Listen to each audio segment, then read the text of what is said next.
Bapak Ibu Saudara, kita jumpa lagi di dalam mimbar kecil. Tuhan senantiasa menyertai kita.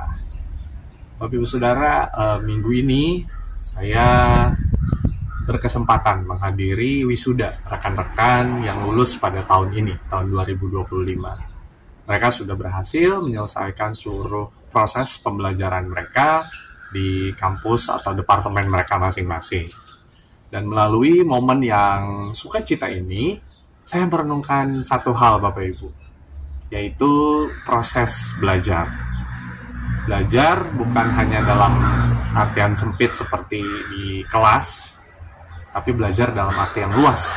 Belajar dari pengalaman, belajar dari kegagalan, dan belajar untuk terus bertumbuh, bangkit. Seringkali kita merasa nyaman Bapak Ibu dengan apa yang sudah kita kuasai. Kita betah di zona nyaman kita. Tapi pernahkah kita merasa bahwa pertumbuhan sejati itu terjadi saat kita berani keluar dari zona nyaman tersebut? Saat kita mencoba hal baru, menghadapi tantangan yang baru yang sama sekali belum pernah kita temui, maka apa yang akan kita lakukan? Dan sebagai seorang pendeta, Bapak Ibu, saya pun dituntut untuk terus belajar. Bukan hanya belajar dari buku atau kelas, tapi juga di luar kelas.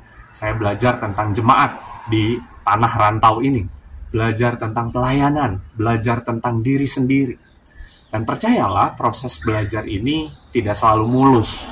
Ada kalanya saya merasa sangat canggung, tidak tahu harus ngapain, berbuat apa, atau bahkan saya juga seringkali membuat kesalahan.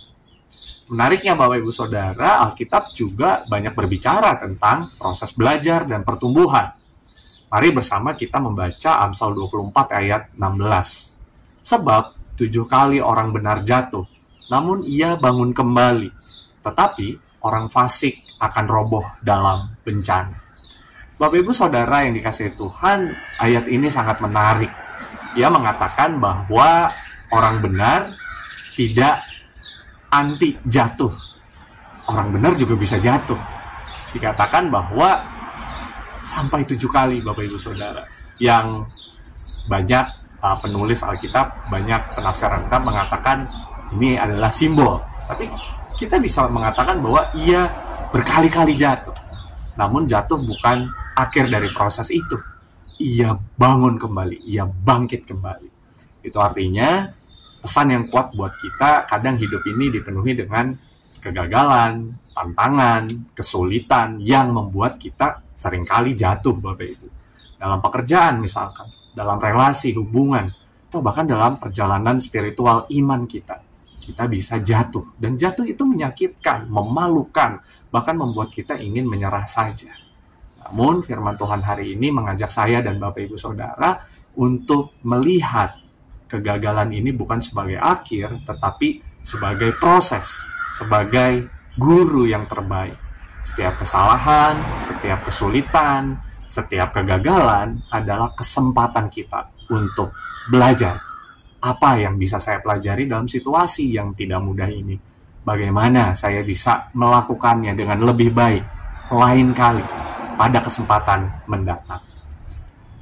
Kita bisa melihat misalkan anak-anak, bayi gitu ya, balita yang sedang belajar berjalan.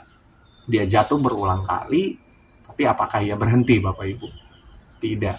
Ia bangun, mencoba lagi, sampai akhirnya ia berdiri tegak dan bisa berjalan. Keluar dari zona nyaman sangat tidak enak dan tidak mudah. Mencoba sesuatu yang baru itu menakutkan, tapi justru di sanalah kita menemukan potensi yang selama ini mungkin kita sendiri tidak menyadari.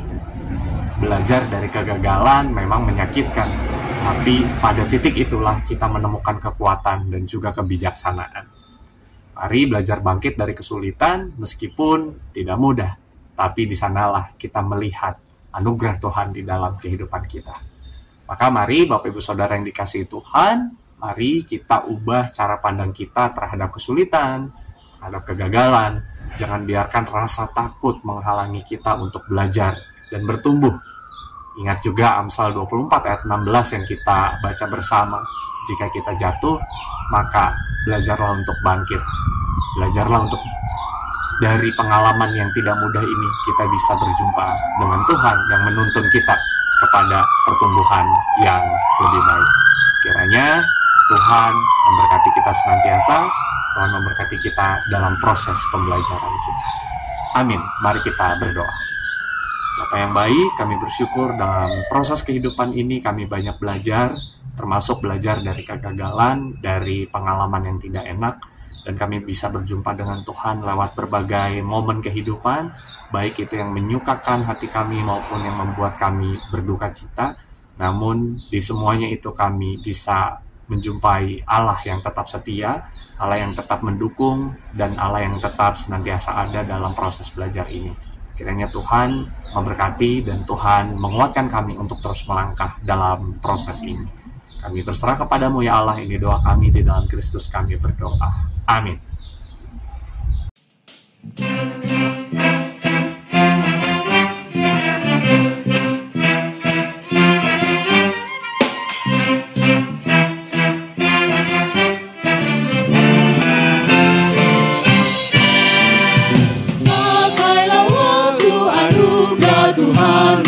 Hidup bersingkat bagaikan kembang, mana berdaya kekali hidupmu, hanya kasih tak akan lepas. Tiada yang bakal di dalam dunia, tiada yang tidak pun akan lenyap. Namun kasih-Mu demi Tuhan Yesus sungguh bernilai dan tinggal tetap.